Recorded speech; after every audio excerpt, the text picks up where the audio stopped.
Rut Yıkın başlarını Yıkın geçti dövür Yolum ara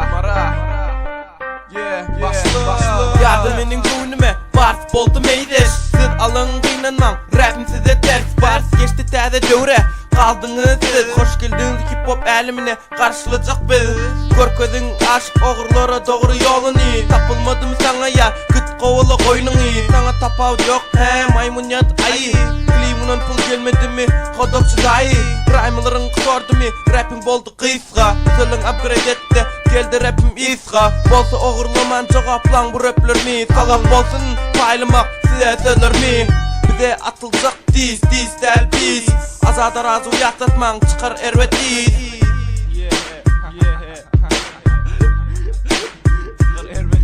Yo Verskinde saklan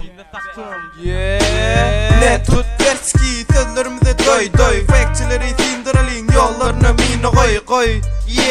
Başın divar ur Gördüm seni sahnada Yönü mic'ın ofta dur Gelene disat bizlere Seni söylendi MVP Boldun rapin maskarası Rapin Türkmen sahne der size karşı Adaşarsınız dark room'da root Akıttırar yaşı Kıttırar yaşı